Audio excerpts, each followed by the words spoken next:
in Houdini. So basically what I have here, I have a boat. The boat is just a proxy file for Redshift, and this boat is a scale reference. It's really good to have when you're dealing with ocean, to have a scale that you can your mind can relate and make the calculations of how big are the waves, or how choppy, or the scale of the details in the ocean from the distance. If you don't have any objects, is really hard to tell. That's it. I have also a dome light, and this one is just like a sky dome.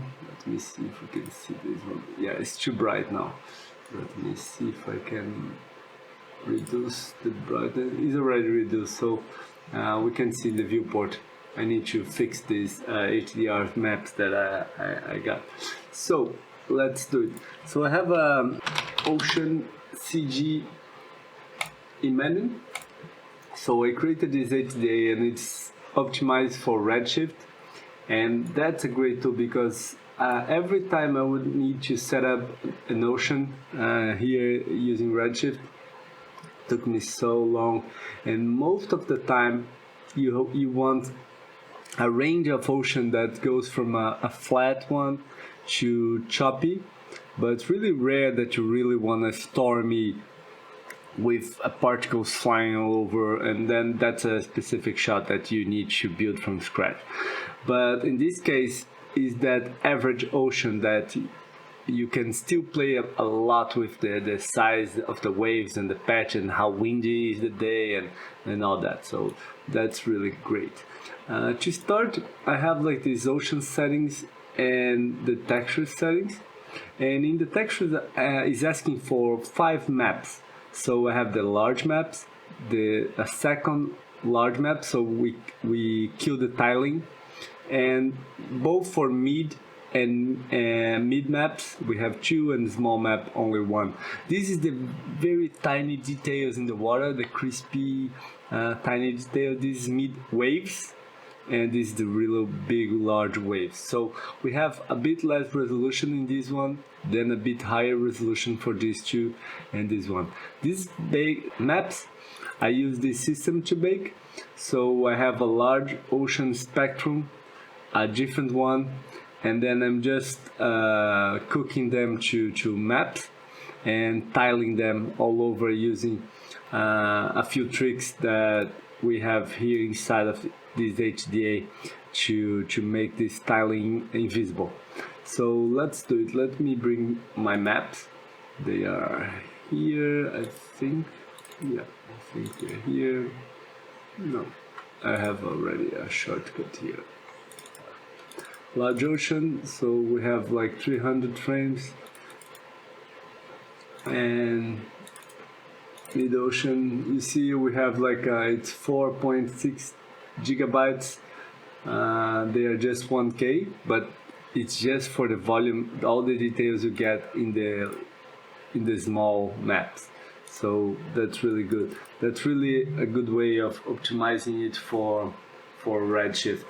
So let me get the small one. The small one, you see, like it's a much bigger file, 74, because it's a 4K map, so it just takes more space. So now that we have all the maps, we can just come here and say, okay, let's start just having a look on it in 1000 by 1000. And let me get my camera, lock the view, and fire the render so you see what we get so far.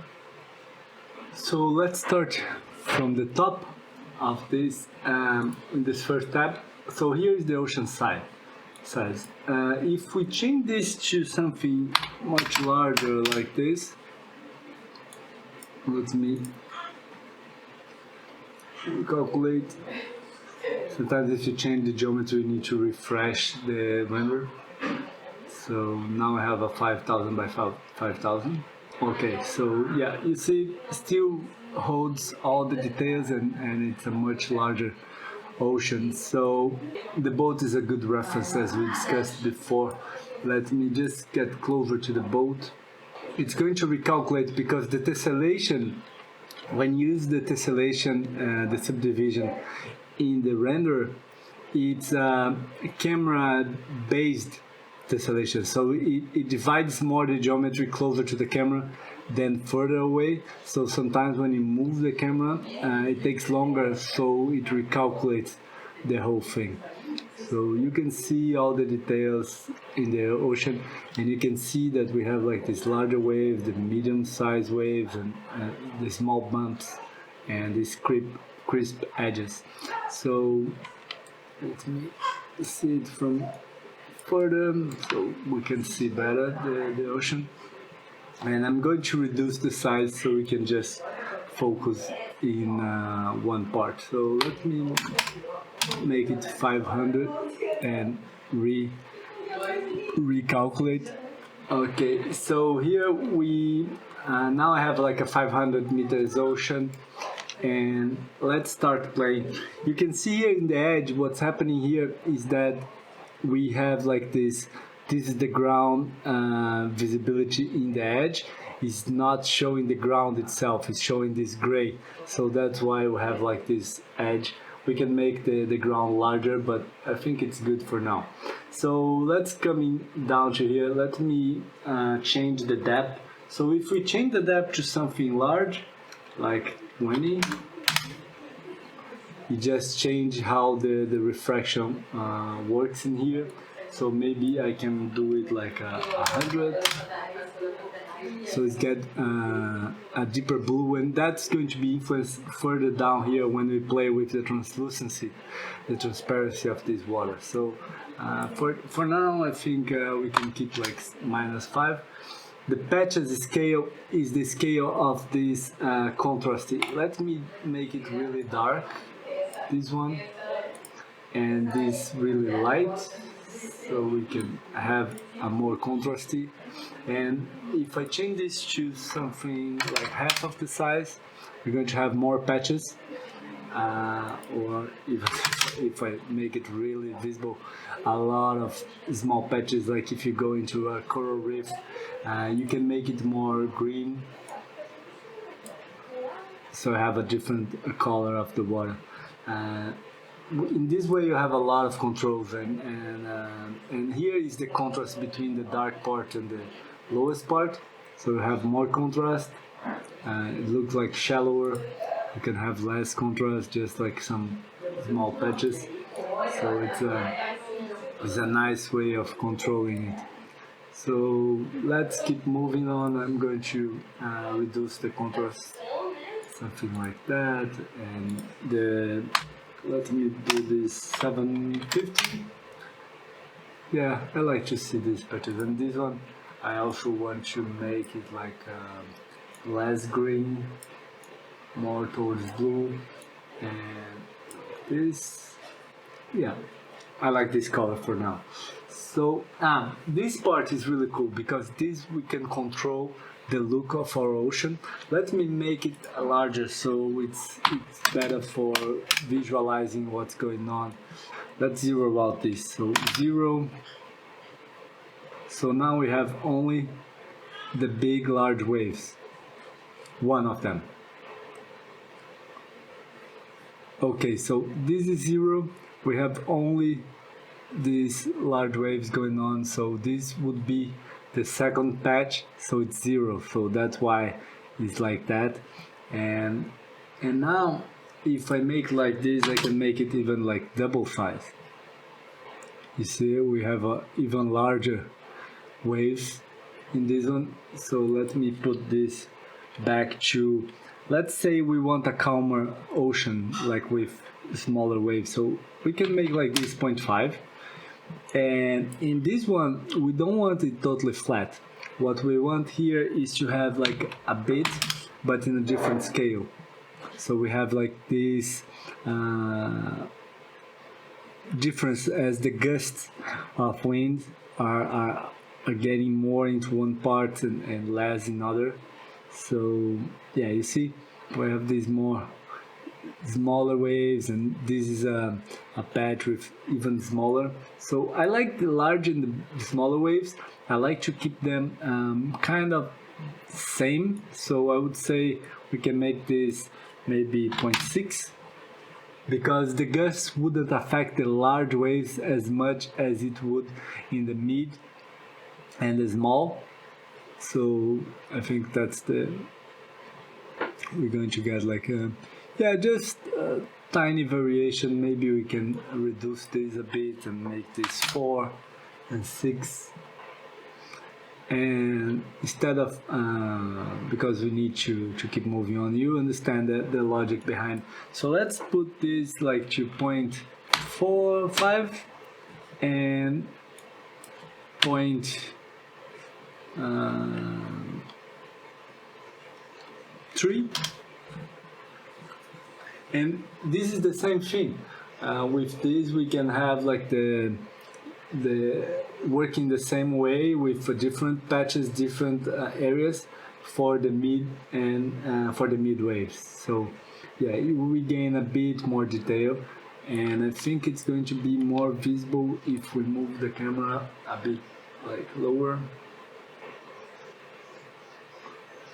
Yeah, you see you have like different areas of different crispness.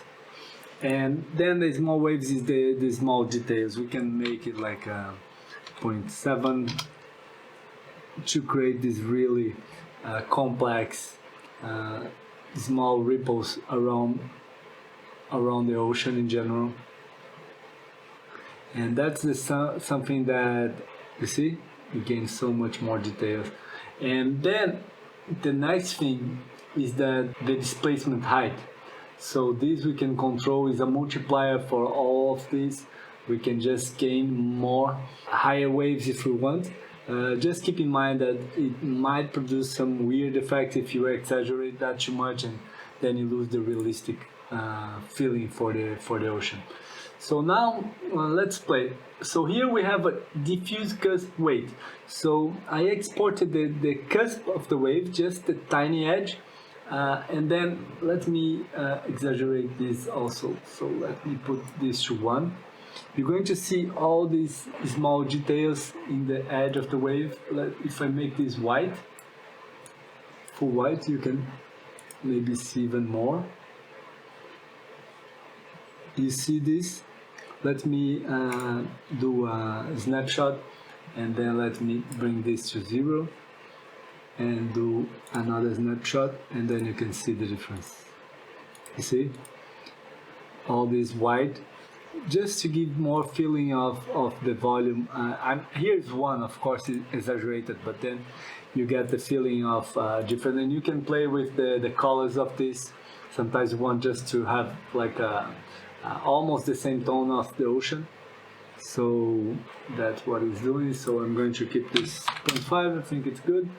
And make this a bit more bluish, light blue, and this one, yeah, like maybe a bit more greenish, yeah. And here's the reflection weight. So how much reflection do we want in the ocean? This is a slider that I don't like to play much, but you can see more the diffuse now. But anyway, I like to keep this as 0.8, but the reflection roughness I like to play. If you increase the roughness, it's look even more crispy and like more windy. So when you have like a very windy ocean, you have more this feeling. I'm exaggerating it, but for example, if you have like this, you have a bit more the feel of the wind. In the surface of the water. Look the reflections in here. Let me just delete this, and delete this. So I'm not sure that we got the right one.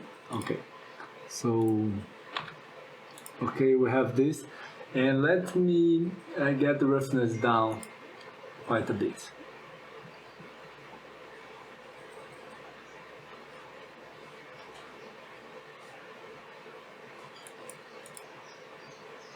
You see, now let's compare. So you have a different feeling for the ocean.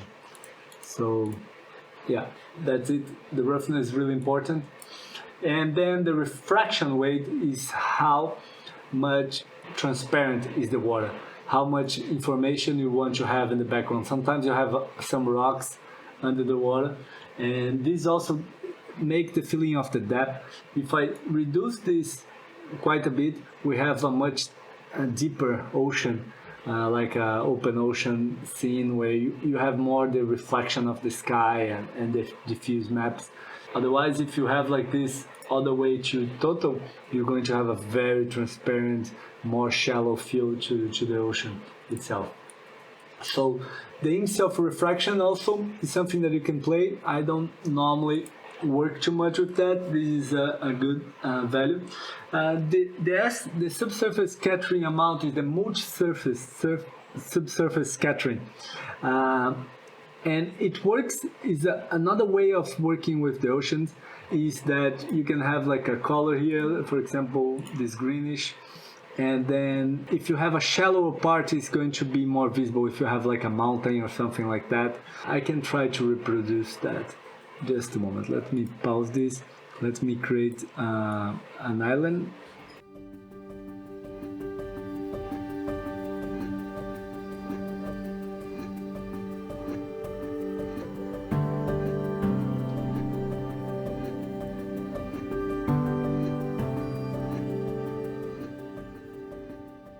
So this is using the transparency, right? So if I come in here and let's change all this. Let me no diffuse, yeah, the reflection we can keep, and no refraction weight.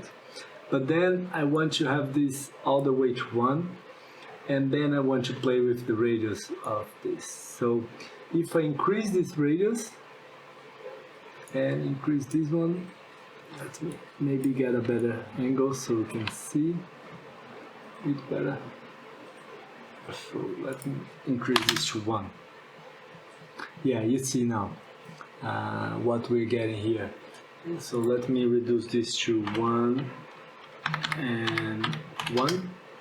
Okay, so here you don't see much, but if you increase this value to something like that, like you start to see, and this one even more, like for example all the way up to 20 meters, but we want this to maybe 5, and then we start to see this grade going, like if you have a beach, and it's just like if I increase this to 10, you're going to see even more, but then it's too much because our sphere ends. So I think around 6 is a good amount, and this is a totally different look than if you have no subsurface scattering and you have only the transparency. Even if you reduce this, you see you have like this sharp edge around it.